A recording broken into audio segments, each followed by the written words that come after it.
அன்பு நண்பர்களே, அனைவருக்கும் அன்னை சமையல் உமாவின் அன்பான வணக்கங்கள். இன்னைக்கு அன்னை சமையலில் பார்க்க போகிறது இட்லி தோசைக்கு சூப்பரான சைட் டிஷ் கடலைப்பருப்பு சட்னி.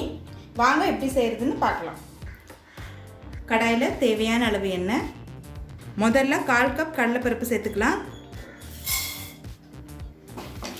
கடலைப்பருப்பை நல்ல கலர் மாறுற வரைக்கும் வறுத்துக்கலாம்.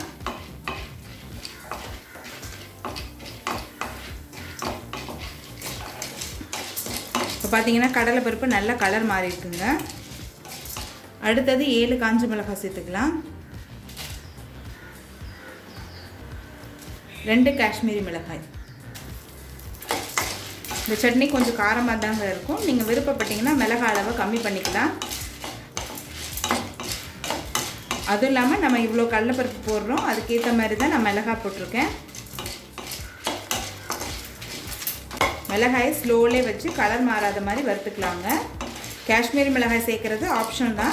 நீங்கள் விருப்பப்பட்டால் சேர்த்துக்கலாம், இல்லைன்னா வேண்டாம். இப்போ மிளகாயை நல்லா வதக்கியாச்சுங்க. இப்போ கடலை பருப்பையும் மிளகாயும் தனியாக எடுத்து வச்சிடலாம். இப்போ கடாயில் தேவையான அளவு எண்ணெய்.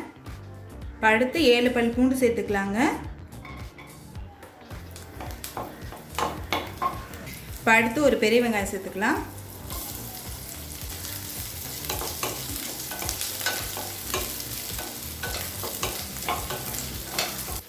அடுத்தது ஒரு தக்காளி சேர்த்துக்கலாம்.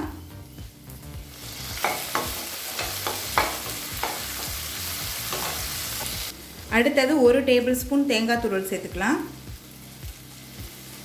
தேங்காய் சேர்த்துட்டு லேசாக வதக்கினா போதுங்க. கொஞ்சம் புளி சேர்த்துக்கலாம். தேவையான அளவு உப்பு.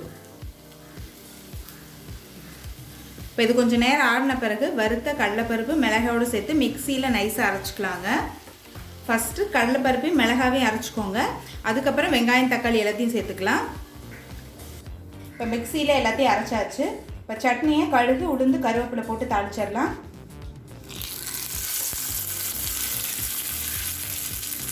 இப்போ கடலைப்பருப்பு சட்னியை இட்லி கூட சர்வ் பண்ணிடலாம்.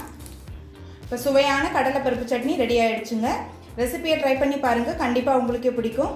ரெசிபி பிடிச்சிருந்ததுன்னா வீடியோவை லைக் பண்ணுங்கள், கமெண்ட் பண்ணுங்கள், ஷேர் பண்ணுங்கள். இது வரைக்கும் அன்னை சமையல் சேனலை சப்ஸ்கிரைப் பண்ணலன்னா சப்ஸ்கிரைப் பண்ணுங்கள். தேங்க்யூ.